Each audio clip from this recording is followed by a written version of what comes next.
everyone, just as promised, this video about race in horror is coming up, and I would just ask, before you guys really get into the typing with anger about why are you making everything about race, just give it a second, listen to the video first, and then make your angry comments. So X will be like, well, this and this, and I have already brought it up in the video itself, so then watch the video and then hate me, okay?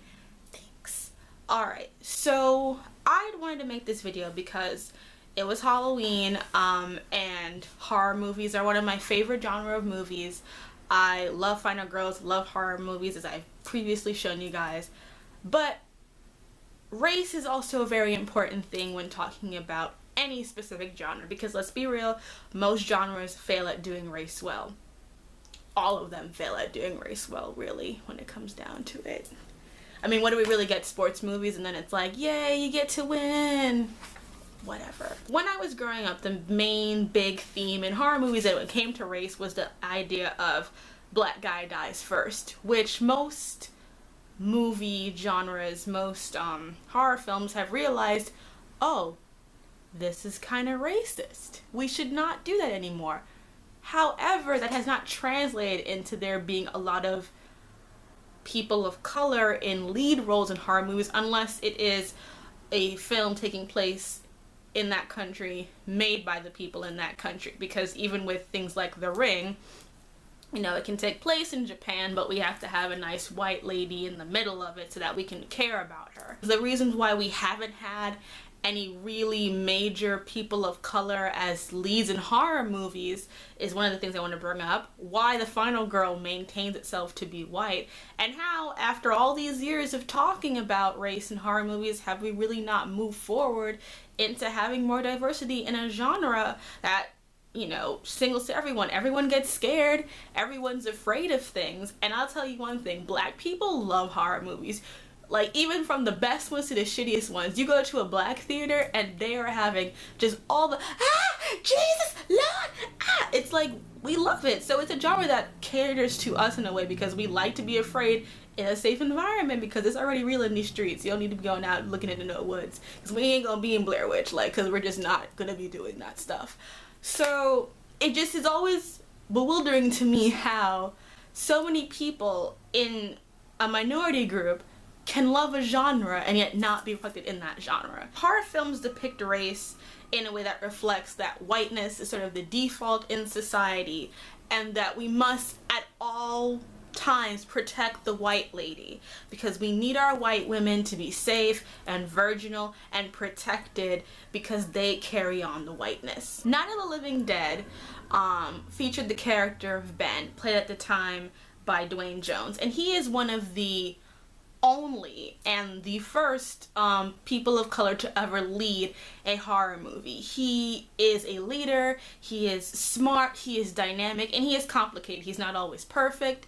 He's a layered character in a film that's an ensemble, but he is very clearly the lead in it. Ben is not defined by his race in the movie, although it may seem inferred by the way other people approach him. No one ever is like, we shouldn't listen to that Negro.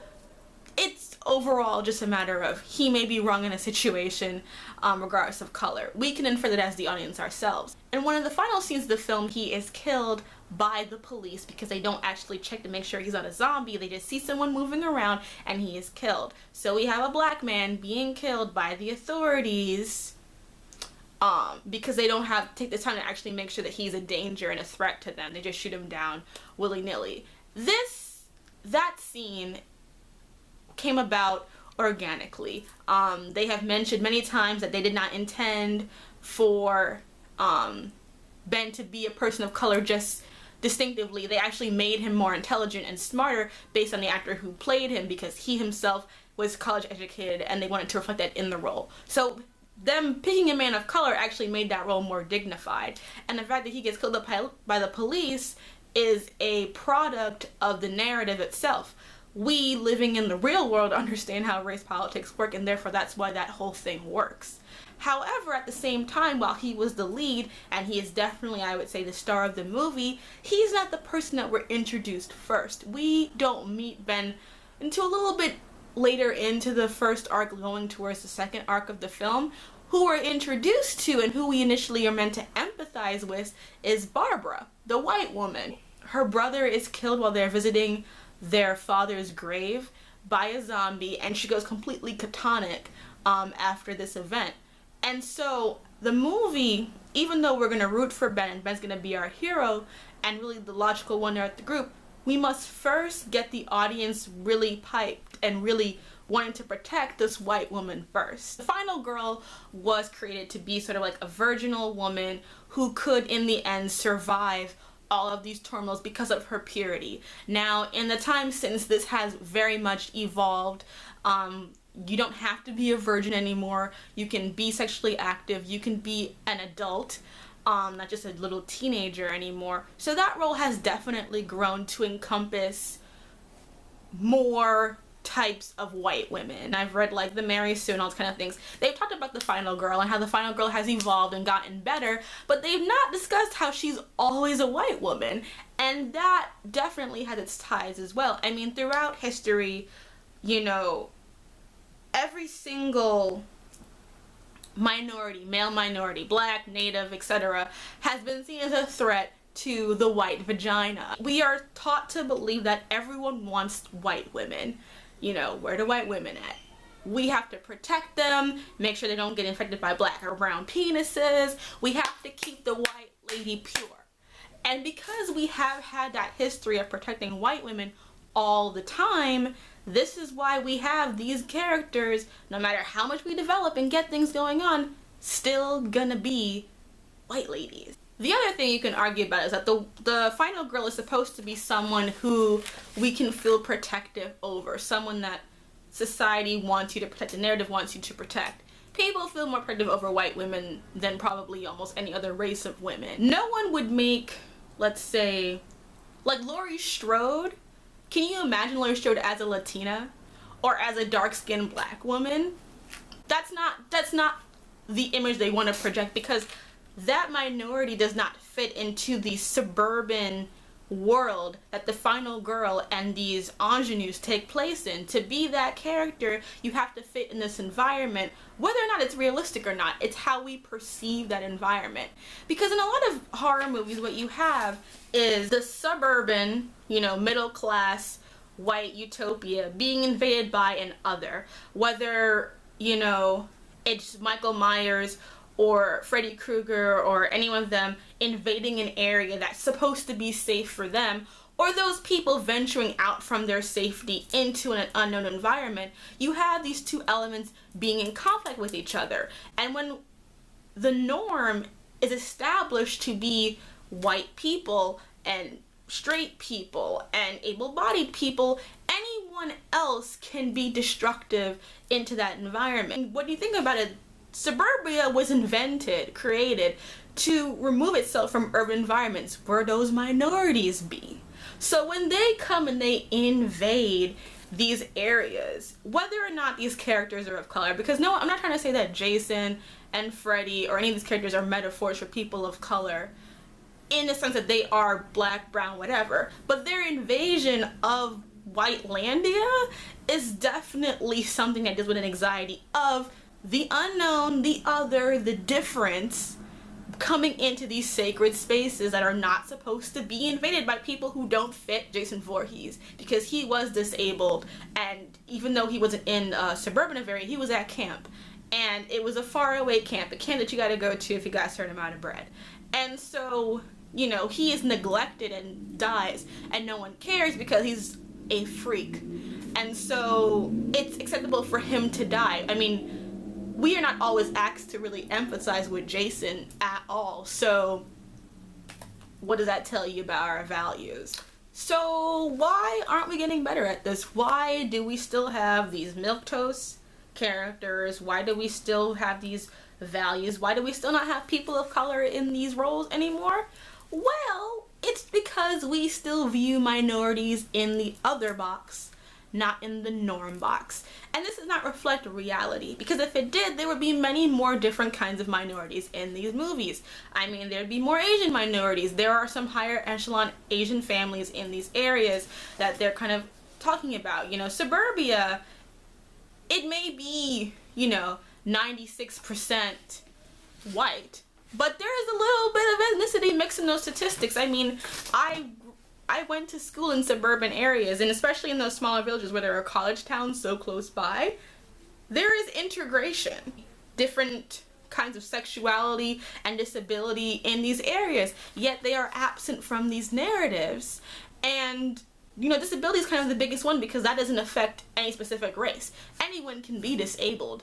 But again, we don't want to see that on our screen unless they're going to be a victim. We don't want to see them survive in the same way that we want to see the healthy, strong, beautiful, virginal victim, because we feel for them more because they're innocent. They didn't do anything wrong. They're just there.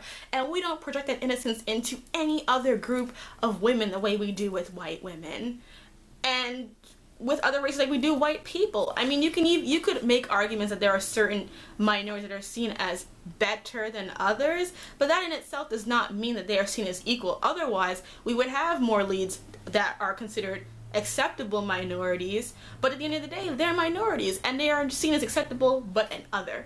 Even as things progress, that unless we acknowledge the reasons why things have maintained this way, we're not going to move forward. I mean, how many of these movies do we watch and not a single black person is in there said to be like the best friend or the sidekick or just another body to be like, oh, we need to have a black person here that doesn't die. And I know that, I believe it's Peele from Key and Peele recently talked about how he's going to work on a horror movie dealing about race, since there really hasn't been one really well done with a lead protagonist since Night of the Living Dead. But it's talking about an interracial relationship, so even though he will be able to put himself out there as a man of color, we still will have to deal with white women being seen as kind of like femininity. So hopefully he can also work on that as well. But just briefly, I want to discuss, since someone might bring it up, The Purge. It's like the poor man's attempt at it, talking about social justice, but not knowing anything about what he's talking about. Those movies are terrible. They're terrible because there's no subtlety to what they're trying to say. They're just trying to have an overblown economic message that has no complexity, no depth, and they're still telling the narrative mostly with white people in charge. Because even in the second movie, even though there was a Latina mother and daughter, you know, a black Latina family involved, the white man was still in charge, still the most competent. The couple of black people get to save the day at the end and save them people. But at the same time, these narratives are mostly about white people and for white people. I don't need to be told about economic inequality. I got it. The best one is Night of the Living Dead because it's not a big deal. You can infer it in the dialogue without having to be stamped on your head that there's racism about. And the ending is impactful because it could affect, in a sense, you could say it could have happened to anybody. But the fact that it happens to him makes it profound in a way for with other media, it would have been just tacky.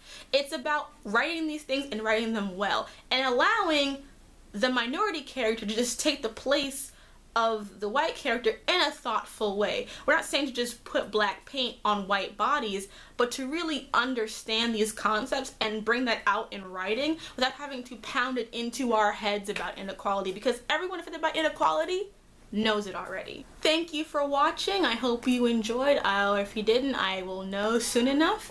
And coming up this Thursday for my review of Life and Death, Twilight Reimagined. If you want to get a head start of my opinions on it, I will link to my Goodreads review down below. I got a lot of things to say, and knowing me, you know it's not really good.